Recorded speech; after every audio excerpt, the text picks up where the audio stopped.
নমস্কাৰ এটা গুৰুত্বপূৰ্ণ খবৰৰ সৈতে মই সিমিদাস বৰুৱা এইবাৰ গোলাঘাটৰ এছপি ৰাজেন সিঙে দাদাগিৰি কৰি দেখুৱালে খাকি পোছাকৰ শক্তি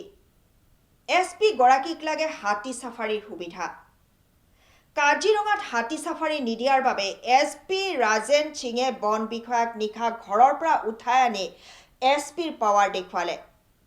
এই বিষয়টো সন্দৰ্ভত ডিজিপি জিপি সিঙে কি মন্তব্য আগবঢ়াইছে সেই মন্তব্য আমাৰ হাতত আছে আমি আপোনালোকলৈ আগবঢ়াম আনফালে মুখ্যমন্ত্ৰী হিমন্ত বিশ্ব শৰ্মায়ো এছপি গৰাকীৰ উদ্ধতাৰিক লৈ প্ৰতিক্ৰিয়া আগবঢ়াইছে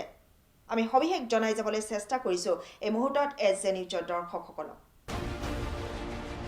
গোলাঘাটৰ এছপি ৰাজেন সিঙে দাদাগিৰি কৰি দেখুৱালে খাকি পোছাকৰ শক্তি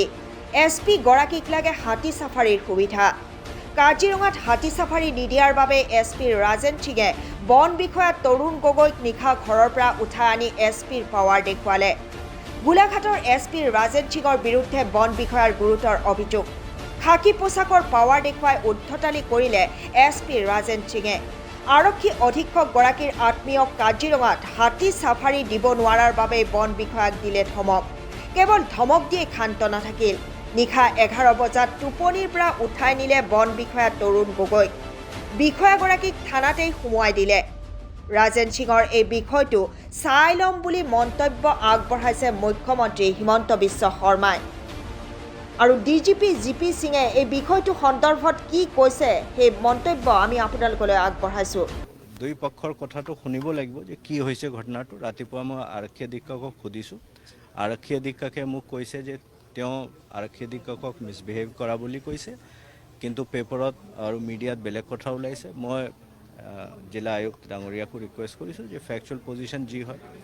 আৰু মই সদায় এটা কথা কৈ আছোঁ এইটো কোনো স্পেচিফিক আৰক্ষী অধীক্ষক নে আৰক্ষীৰ কথা নহয় আৰক্ষীৰ ব্যৱহাৰটো ভাল হ'বই লাগিব কাৰণ ৰাইজৰ লগত আৰক্ষী ব্যৱহাৰ বেয়া হোৱাটো কোনো দে গ্ৰহণযোগ্য নহয় and not support that at all whosoever may do it even if I do something where you think that I have misbehaved with people, please point it out to me. And I do not think that police has any mandate to misbehave with anyone. মই সুধিলাম কি আছে মই কথাটো বুজি লম মই গম পোৱা নাই মই গৈ চাই লম